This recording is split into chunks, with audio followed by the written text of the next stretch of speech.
And that was the end of the Soleimani. Now, then they're 100% dead.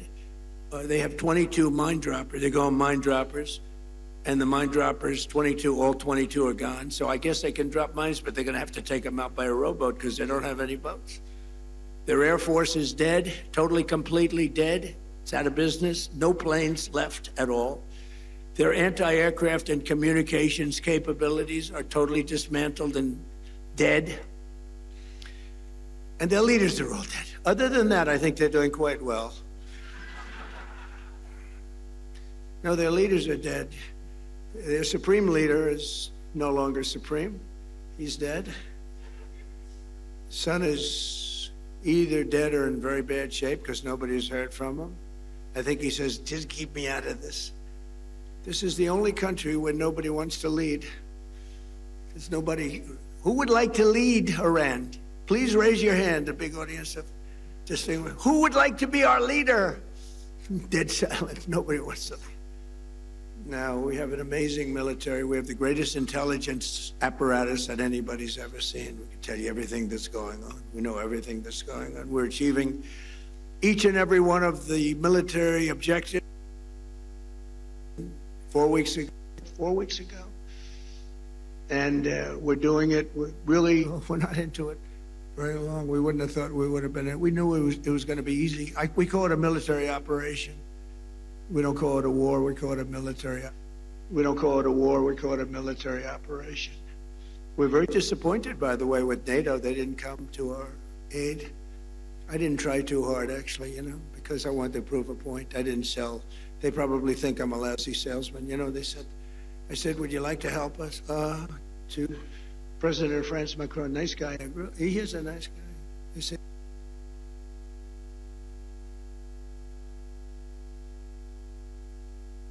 before we start. And UK, our longest ally, nobody ever thought this was possible. I said to the Prime Minister, I said, Mr. Prime Minister, we'd like you to have 2 aircraft carriers. They're little ones. They're not very good. I know they don't go fast, and I know they don't work very well, but we could probably use them maybe for helicopters. And they said, yes, so. And they said, yes, so, yes, we are preparing them.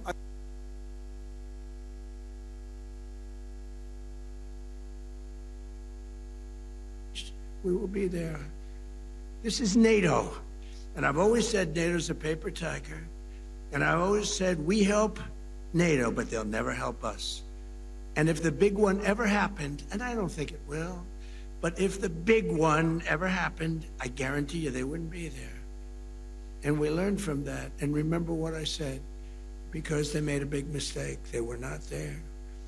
The Chancellor of Germany, these are all friends of mine, Friedrich, the Chancellor of Germany, he said, this is not our war. We have nothing to do. Well, Ukraine's not our war, but we helped them. I wouldn't have had to help. If I were president, that war would have never happened. But we had a man of a very low IQ as president, and he had no idea what the hell it was. I was listening to him talk. I said, he's forcing an issue that's going to be trouble. And it turned out to be trouble. Last week, 28,000 soldiers died. The week before that, 32,000 soldiers died. I think we're going to get it settled, but it's a terrible thing. Worse since World War II. I settled 8 wars. And this should have been one of the easier ones, but the hatred between President Putin and President Zelensky is extreme. Never good. Hatred's a bad thing when you're trying to settle a war. I want to thank the entire kingdom of Saudi Arabia. Been very helpful, unlike NATO. Saudi Arabia fought, Qatar fought, UAE fought, Bahrain fought, and Kuwait fought, even though they shot down 3 of our planes with the finest missiles. We could have done without that. They didn't know they were our planes. They wasted 3 great Patriot missiles, and you have to say there's nothing like these Patriots. We had an attack of 101 a few days ago. 101 missiles shot at a very valuable thing that we had floating on the water, namely an aircraft carrier, biggest in the world. And they were shot, 101. Going 2,500 miles an hour. And out of the 101 missiles shot, 101 missiles were shot down and spread out all over the sea. Pretty amazing. That's called incredible technology, right, Steve? That's called great technology. Think of it, 101 missiles going 2,500 miles an hour. You don't have a lot of time. And these aren't necessarily weightlifting shoulders. These are very smart people doing that. And I watched them. I watched their performance. Missiles launched. It's almost like they're bored by it. They have like 9 seconds ahead of FIFA, the most powerful man in sports. Johnny, you never choked, right? These guys can't choke, but they're very smart. High IQs. We need high IQs. We have too many low IQ people. But what happened is, you have to see it. It's very cool. Missiles launched, missiles launching. They're launching. Okay, we're ready. 101 missiles coming at them.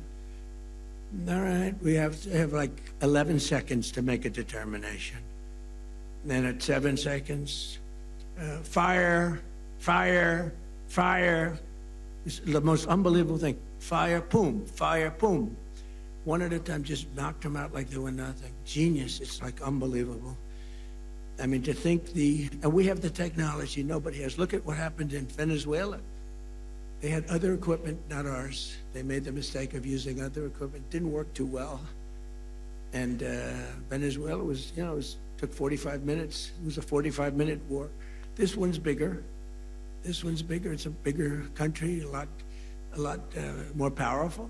It's a lot more powerful, but it's not powerful anymore. Within 2 days, I think the damage was done, but now it's really done. Now we're just going after targets, and they have no anti-aircraft, so we're just floating over the top.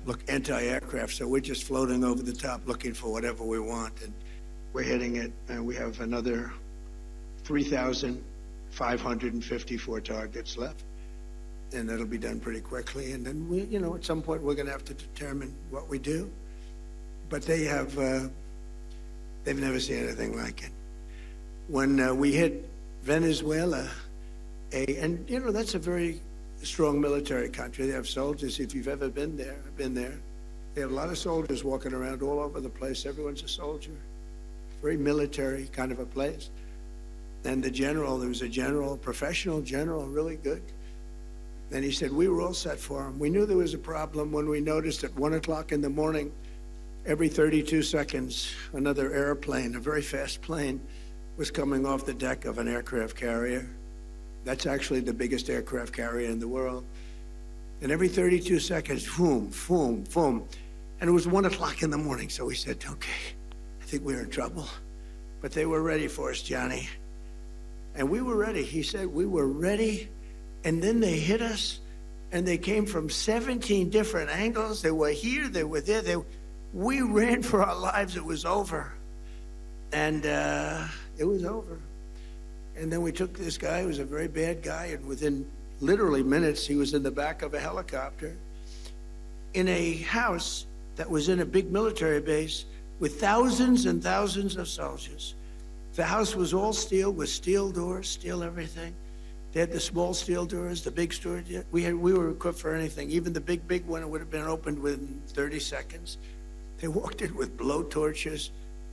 And within minutes, he was out of the house, being thrown into the helicopter, sailing away, and the soldiers just looked. Bye. Enjoy your trip, sir. It was amazing. It was but this is more amazing what's happening now, because we took a very strong country. I could see the Yasser, the problem you would have had. I mean, this was not a weak country. This was a strong country. They had over 10,000 missiles that they accumulated since October 2nd, if you think. Since the B-2s, really since the B-2s, they accumulated them in a matter of months, 6 months. But they had well over 10,000. They had rocket launchers. Rocket launchers are more important than the rockets. Because you take a rocket launcher out, that's the end of that. People think you can take those big rockets and throw them out your window, like when you were a child with the paper airplanes. You said, it doesn't work that way. You need those launchers, and we knocked out 97% of the launchers. That's why you may be attacked, but you're not being attacked with very heavy numbers of missiles like at the beginning. But in particular, I want to thank my friend, the Crown Prince Mohammed, who is a fantastic man and a great friend of mine, and a friend of all of yours, I think.